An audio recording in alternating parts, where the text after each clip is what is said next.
po yung napapagalitan? Empleyado, negosyante. Sino po yung may bandy clock? Empleyado, negosyante.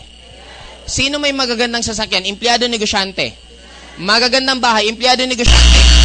Alin ang mas maganda dito sa dalawa? Empleyado o negosyante? Okay, sino po yung first timer na nag-aaral? First timer. Yung first time yung umattend dito na nag-aaral pa. Ikaw na lang pare. Anong course mo? Yung nakamay polo. Anong course mo? High school graduate ka. O anong gagawin? Anong course kukunin mo? IT. Pagka-graduate mo ng IT, anong gagawin mo? Maghanap ng trabaho. Imagine mo gaano po tayo ka-weirdo. Okay?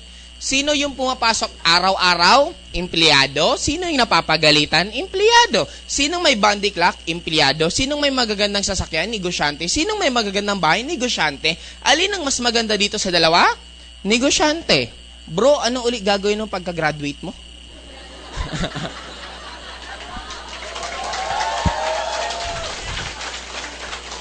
Guys, yun yung pino-point out ko. Lahat ng masama andito na. Lahat ng maganda andito. Bakit ito pa rin gagawin mo? May sumagot sa akin, wala kasi kaming pera. Guys, it's not true. The moment you don't have money, hindi ka pwedeng magnegosyo. Why? Take note, yung top 3 richest man in the whole Philippines right now, lahat po sila nag-start sa wala. Si Lucio Tan po, dati po siya, naglalakad lang, nakachinela siya, papuntang school nila kasi hindi man lang siya makabili ng sapatos. Pero sino si Lucio Tan ngayon? Siya po ang may-ari ng Allied Bank, siya po may-ari ng major stockholder po siya ng PAL, ng UE, Fortune Tobacco, ang dami niyang negosyo. Sumunod na pinakamayaman, sino po? Si Go Kong Wei. Si Go Kong Wei po, dati lang po siyang nagtutulak ng kariton sa Cebu. Sino si Go Kong Wei? Siya lang naman po ang may-ari ng Robinsons, ng Cebu Pacific, yung iniinom natin na C2, siya po may-ari nun, ang dami pa niyang establishment. Sumunod, top 1, pinakamayaman sa buong Pilipinas right now, si Mr. Henry C. Sino si Henry C? May-ari lang naman ng SM. Bakit SM Shoe Mart? Bakit may shoe? Kasi po si Henry C, dati lang po siyang sapatero. Dati lang po siyang naglilinis ng sapatos. Ito tanong, bakit sila lahat nila nagawang yumaman kung ang babasihan lang pera? Ibig sabihin, hindi po totoo na pag wala kang pera, hindi ka yayaman. Nagkataon po, bumabagsak tayo dito, hindi dahil sa wala tayong pera. Bumabagsak tayo dito dahil sa advice. Ano yon? Sabi ng magulang natin sa atin, anak, go to school. Anak, study hard. Anak, find a job.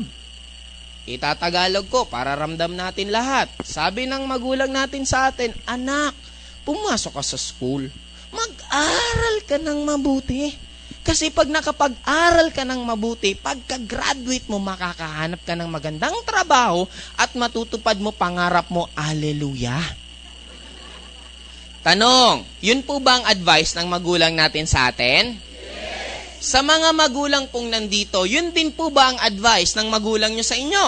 Yes. Sa magulang ng magulang ng magulang ng magulang, ito pa rin po ang advice, kaya lang ang panahon noon sa panahon po ngayon, ang laki na ng pinagbago. Why? Noong unang panahon po, graduate ka, automatic gaganda na buhay mo. Habang tumatagal ka sa trabaho mo, dumadami benefit mo, dumadami sweldo mo, at nagiging importante ka sa kumpanya.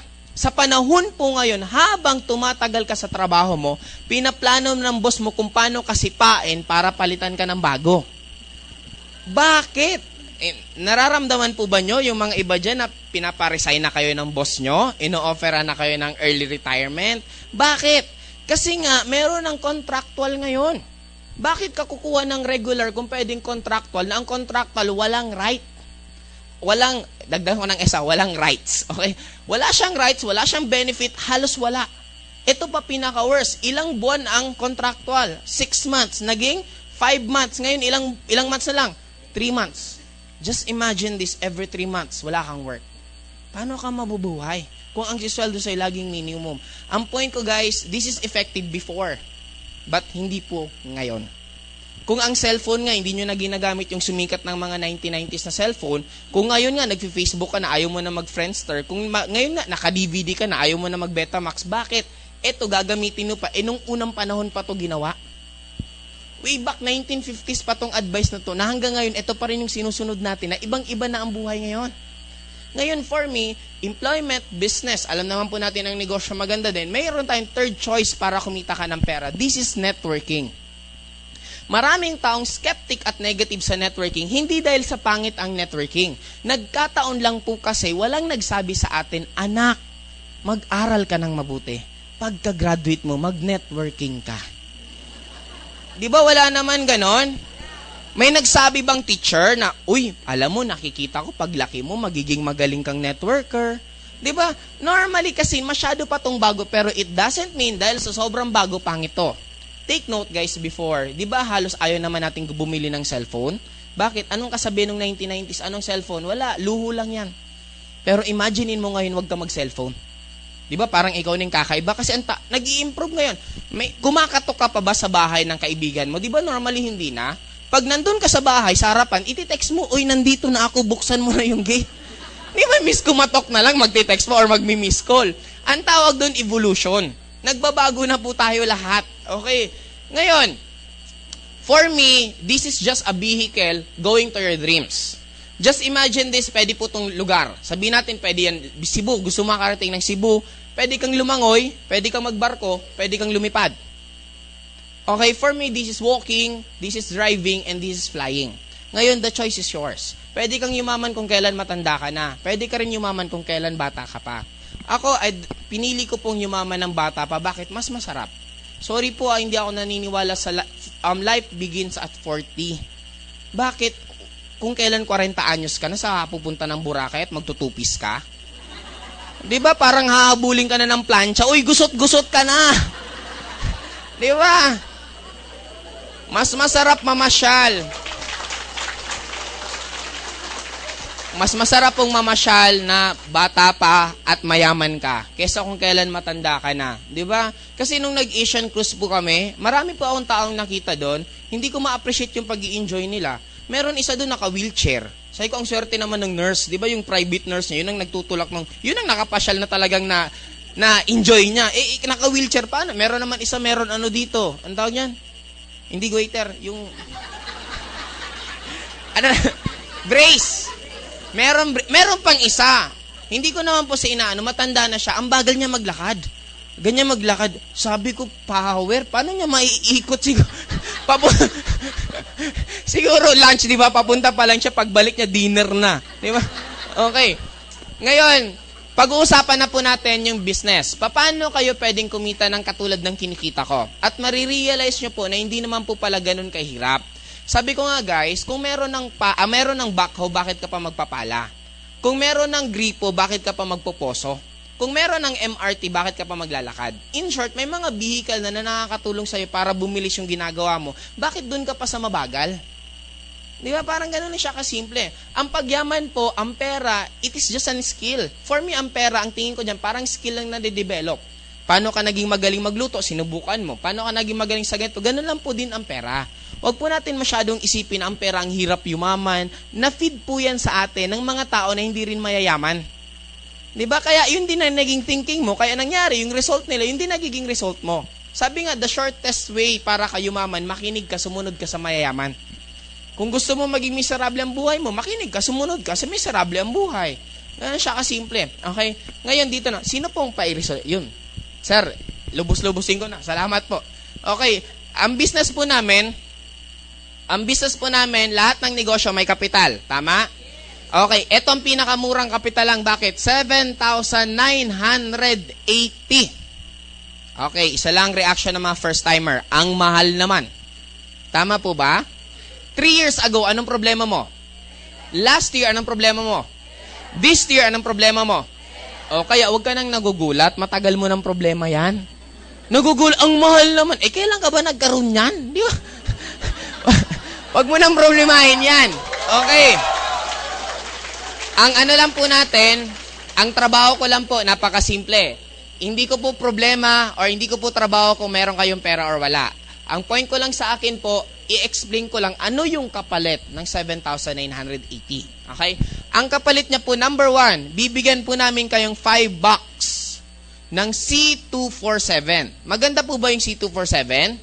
Yes. Okay. Sa 5 box na po yan, ang halaga po niyan, nasa 6,000. Okay, ibig sabihin, ang totoong kapital mo, hindi naman po 8,000. Okay, ang kapital mo lang talaga is 1,980 pesos. Okay, ngayon ang tanong, saan napunta yung 1,980 pesos? Okay, number 2, bibigyan po namin kayo ng insurance.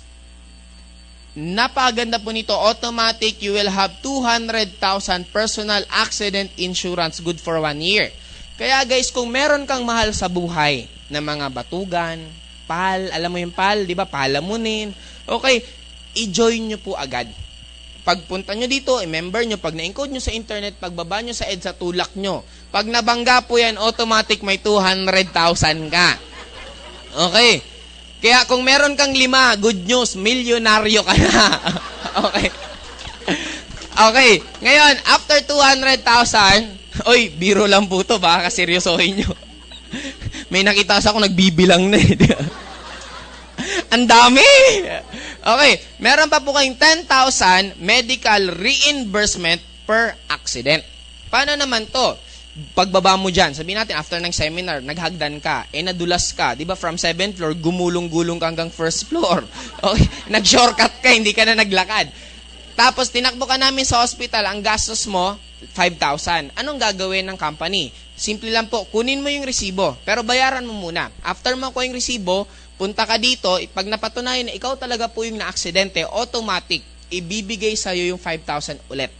Okay, ngayon ang tanong, kung 10,000 to, 5,000 lang nagagamit ko, saan mapupunta yung isang 5,000? Waiting po siya. Ano ibig sabihin ng waiting? Inaantay niya lang ma-aksidente ka uli para pwede mong gamitin. Okay, pwede rin po to isahan. Isahan na aksidente, 10,000, okay lang po. Kaya lang, i-clear ko lang, dapat ang aksidente tansyahin nyo. Hindi dapat po lalagpas. Halimbawa, 15,000 yung bill mo, yung 5,000, ikaw nang aabono nun. Kaya, bago ka ma-aksidente, tansyahin mo muna. Magkano ba to? O, 10,000 lang to. Okay, go na yan. Pwede po yun. Okay. Susunod, 50,000. Unprovoked murder and assault. Ano naman to? Ito naman po guys, hindi ka na, sabihin natin, hindi ka naman na aksidente. Ang nangyari, nag-video okay ka, kumanta ka, ang napili mong kanta, My Way. O, di ba? Nagalit sa'yo yung kainuman mo, sinaksa ka, natuluyan ka, automatic meron ka pa ring 50,000. Last but not the least, itutuloy-tuloy ko na po, 10,000 burial. Yun. Okay. Pag namatay ka through accident, automatic po, meron kang makiklaim na additional 10,000 pesos.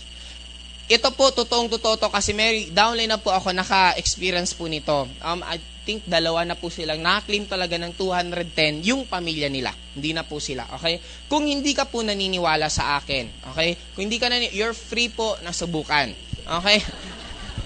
Number 3 is medical check-up free. Ano tong medical check-up free? The moment nag-member po kayo, may mga tie-up kaming clinic all over the Philippines. The moment nagpa-check up ka doon, libre ka na. Bibigyan ka po ng certificate na pwede ka magpa-check up doon. May urinalysis, fecalysis, x-ray, dental.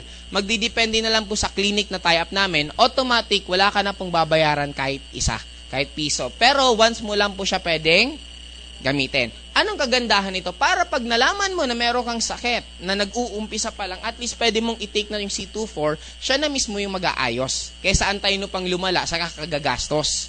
Kasi dalawa lang po eh. Kung hindi ka magsusupplement right now, pustahan po tayo pagtanda mo, gagastos ka pa rin sa health mo. The moment may mga sakit-sakit ka na. Kaya huwag mo nang antayin magkaroon ka ng ganon, pwede naman maging at least staggered nga ang gastos, mamili ka. Kung binata ka ngayon or bata ka pa, hindi ka magsusupplement, pag tumanda ka, dun maglalabas ng arthritis, high blood, di ba lahat? Gagastos ka pa rin. Eh kung ngayon mo nagastosin, unti-unti, hindi ka pa magkakasakit pag tumanda ka. Tama, staggered pa yung gastos mo. Eh kesa naman inipon mo yung sakit mo, pati yung gastos mo isahan din. Kasi may mga worst case scenario po, yung magulang nagtitipid sa supplement, nagtitipid sa vitamins, ayaw. Nung nagkasakit, inoperahan. Nung inoperahan, yung lahat ng ari-arian na isangla. Ang pinaka-worst scenario pa po, pati yung mga pag-aari din ng mga anak nila na ibibenta. Okay, nadadamay lahat. Kaya maganda dito, at least, mapiprevent mo na po. In short, pwede kang maging healthy pa rin kahit tumatanda ka. Okay, number 4. Dito po tayo matatapos sa benefit, scholarship. Ano tong scholarship na to? May mga tie-up kaming clinic school. Ito napakaswerte to guys. Bakit? Kung minsan hindi ka man lang naging proud sa anak mo, pagkakataon mo na to.